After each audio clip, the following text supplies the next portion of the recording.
ยเพื่อนเพื่อนโอ้เพื่อนเพื่อนเพื่อนเอ่ย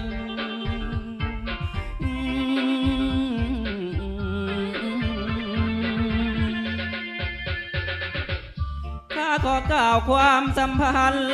อันว่าเพื่อนคำว่าเพื่อนคำเดียว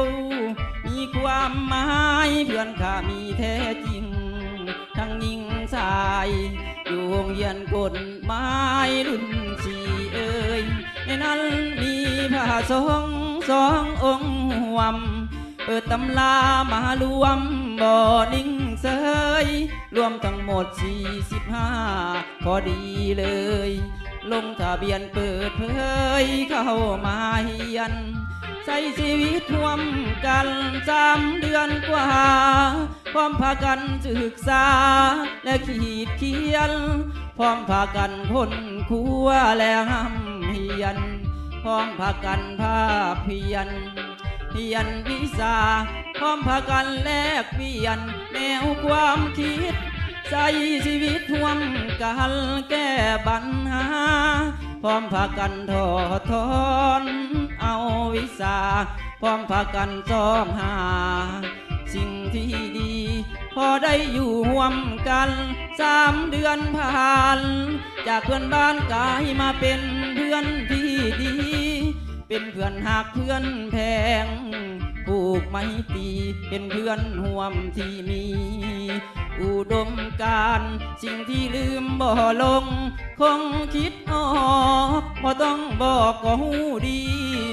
มีหลักฐานคนที่กล่าวนี้คืออาจารย์ผู้ที่ผ่านจุดประสงค์ลงสตาเอามาร่วมอวยพรรวมกันเถิดสิ่งประเสริฐให้อาจารย์นักศึกษา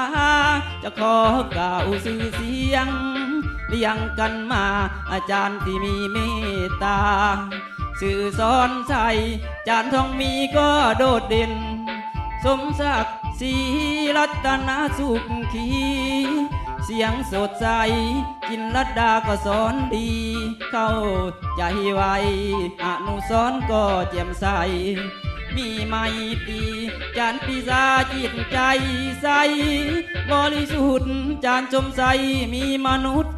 สัมพันธ์ดีสุขุมและนุ่มนวลจานสุขีใสนครก็สอนดีมีสัมพันธ์จานลำเงินยิ้มดีคนสุดท้าย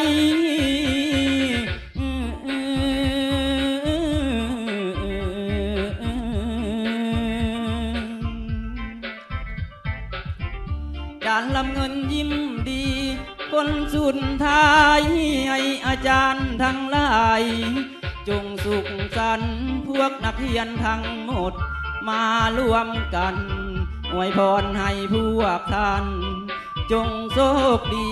ถ้าพบกันเทื่อใหม่ในภายหน้าอาจารย์อย่าทำท่าเมินหน้านี้ส่งรอยยิ้มทักทายก็ยังดีเพื่อนนักเรียนรุ่น4ห่วงอา